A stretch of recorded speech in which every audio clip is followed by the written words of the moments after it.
јавност, почитуван главен државен ревизор, почитувани медиуми кои што не следите, еве денеска имаме можност да поразговараме за годишниот извештај на Државниот завод за ревизија за 2022 година. Она кое што е индикативно и кое што сакам да го забележам и да го нотирам на стартот, ова е извештај кој што стигнал во собранието на 28.6, значи во текот на 6-тиот месец, на Комисијата за финансирање и буџет. Беше разгледан во рекордно брз период, 20 на дена подоцна, а еве зошто од 7 месец до сега не е разгледан, ќе треба да одговорат оние кои што и го менаџираат собранието.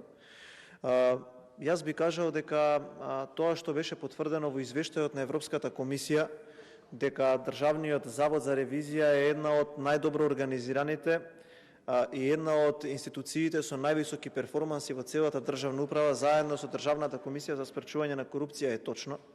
Бидејќи од она што сум го имал како можност да соработувам и со главниот државен ревизор, но и со сите во неговиот тим од Државниот завод за ревизија, навистина станува збор за професионалци кои што си ја знаат сопствената работа. Почитувани граѓани, ова тука пред мене е извештајот за извршената ревизија во многу институции, кои што согласно годишната програма Државниот завод за ревизија секоја година го прави. И токму, како што кажа и многумина од моите колеги, тука во овој ревизорски извештај бил и извештајот за извршената ревизија на клиниката за радиотерапија и онкологија.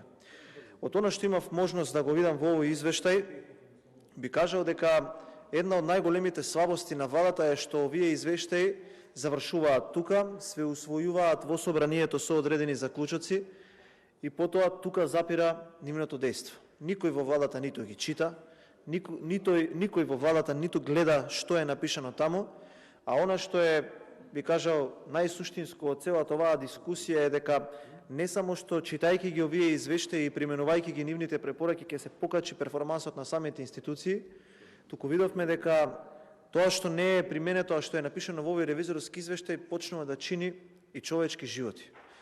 Во изминатава година, која што имавме можност да бидеме сведоци или ни сите настани кои што поминаа во неа, многу скандали кои што се случија, кои што ги открија новинарите, за кои што обвинителството беше немо, за кои што владата се обиде да ги замолчи, се токму нотирани во овој извештај. Тука беше нотиран и пропустот со системот за заштита на информатичките податоци на фондот. Се случи хакерски напад, како што кажа и колегите, неколку месеци оваа држава беше без услугите на фондот за здравство. Можеме да видиме дека ревизорот, како што кажа и во неговото обраќање, имаат храброст за да застанат за професионализмот кој што несомнено го поседува таа институција и работите да ги кажат такви какви што се. И јас го охрабрувам тоа продолжи да го прави како што го прави досега, без разлика на политичките страни кои што ги управуваат институциите, бидејќи ова е професионализам и така треба да се научиме еднаш да функционираме за секогаш. Можете да видите како не се реализираат капиталните инвестиции во оваа држава. Можете да видите по основ на пенали или каква опасност од нереализирање на проекти имаме за грантови кои што ги добила оваа држава. Колку процент на камати имаме заради тоа што тие средства стојат на сметките или колку пенали ќе треба да платиме за тоа. Во текот на 6-тиот месец оваа година излезе еден одличен ревизорски извештај за оние инвестиции кои што државата се јавува како инвеститора, кои што се нарекуваат капитални, каде што се нотирани сите до еден слабости на секој од тие проекти кои што се напишани таму, меѓу кои автопатот Кичево-Охрид. 6-ти месец Државниот завод за ревизија го нотирал, го испратил извештајот таму каде што треба. Ние во 11-ти месец се чудиме како држава дали ќе го раскинуваме договорот или што да правиме, или ќе ангажираме експерти по ФИДИК, заради тоа што тој проект не е завршен. Се се пишува во извештајот. Не само за тоа, се пишува и за многу други проекти. Почитувани граѓани, ако го видите овој извештај, ќе видите и за онаа спорна сметка која што се нарекува COVID-19 сметка односно позиција во буџетот, каде што сега парите од данокот на солидарност ќе отидат на таа сметка, каде што основано се лаже дека тие средства ќе завршат во антикризни мерки. Многу јасно во овој извештај си има нотирано дека тоа не е така, односно дека сите средства кои што се одлеваат од таа програма, ЕВП1, мерки за справување со COVID-19 кризата, Вели исплатени се средства без утврдени критериуми во однос на избор на институции и износот на одобрените неповратни финансиски средства. Ова не го кажувам за некој да го разбере како критика кон владата, туку како слабост која што треба да биде исправена, затоа постојат на крајот денот и овие ревизорски извештаи. Почитувани граѓани, во овој ревизорски извештај можете, како што кажа колегите, да ги видите слабостите во здравството, од кои што видите случаи неправилности во спроведувањето и реализацијата на договорите за јавните набавки, како и слабостите при ангажирањето на надворешни лица со договор на дело. И нема да одземам многу време, само ќе поминам на она што мене ми е најиндикативно од овој извештај, а тоа е ревизорскиот извештај од аспект на енергетиката, каде што можете да видите директно како оваа држава се уште продолжува да се краде. Фактички, таму не само што не се зголемува производството на електрична енергија, туку се случува историски грабеж. Пишува дека стануваат загубари и ревизорот, јасно и недвосмислено, ова се ревизорски извештаи кои што потоа им се презентираат на раководствата на институциите и се прашуваат дали се согласуваат. Тие во најголем дел, вклучително и оваа компанија, се согласиле со забелешките кои што се напишани таму, што значи дека стојат позади професионалноста на извештајот кој што е нотиран тука.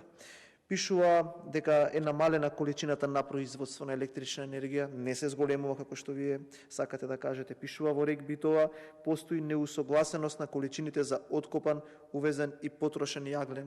Пишува за набавката на јаглен, мазот и газ и постапката дека е ослободена од законот за јавни набавки, истата се регулира со интерно упатство, кое што не е прецизно утврдено. Тоа е исто како на клиниката на онкологија, каде што оној кој што ги добавува лековите практично сам си ги пишува спецификациите, и напишани се многу работи кои што се особено вознемирувачки. Но сите овие работи кои што дисциплинирано се испратени од Државниот завод за ревизија во јавното обвинителство, на сите нив до сега нема никаков одговор. Не постапува обвинителството. Или таму каде што постапува, кандидатот на СДСМ за уставен судија Љубомир Јовевски праќа истражители кои што истражуваат нешто сосема десето, не тоа што е нотирано во ревизорскиот извештај. Еден таков случај е општина Ѓорче Петров, каде што во ревизорскиот извештај се констатирани низа на неправилности, но истражителите на Јовевски го истражуваат Јованскиот снег. Тука ќе искористам оваа прилика да апелирам на една друга ситуација, која што е веќе понова, за која што и неколку пати апелираше и на презентацијата на ревизорскиот извештај за 2021 на клиниката на радиотерапија и онкологија и самиот државен ревизор, а веќе гледаме 20 на дена нема никаква реакција. Тука пред мене имам извршен увид во податоците на Битолската клиничка болница, односно јавната здравствена установа клиничка болница доктор Трифон Пановски во Битола, каде што само ќе ви прочитам неколку реченици кои што се вознемирувачки. Неповолно мислење за реалноста и објективноста на финансиските извештаи за 2022 година и за усогласеноста со законската регулатива. Определени вработени да не остварат ни полно работно време, а при тоа им се исплатени редовна плата и надоместок за дежурство. 36 милиони денари се исплатени по основ на дежурство без побарана согласност од Министерството за здравство. Исплата на дежурства на немедицински кадар во износ од 919.000 денари. Организационите единици кои креирале помалку од 50% од задолжителните термини. Понатаму во овој ревизорски извештај за извршени услуги на 6.268 пациенти во болницата, на сметката на болницата се исплатени парични средства во износ понизок од околу 2 милиони денари. Исто така во просториите на болницата во посебен објект бункер сместен е линеарен акцелератор во чија набавка инсталација доделени се договори за јавна набавка од 172 милиони денари, од кои што до денот на ревизијата не се користи, не е внесен во сметководствената евиденција. Ве замолувам сите кои што ја следите седницата, сите кои што сте пратеници од мнозинството, сите кои што ја водат оваа седница, веднаш и неодложно да реагирате во институциите, бидејќи игнорирајќи ваквите ревизорски извештаи кои што се професионални, кои што се одликување на реалноста која постои во јавните здравствени установи, создавате нови можности за нашите сограѓани да ги губат животите во руинираниот здравствен систем. Благодарам.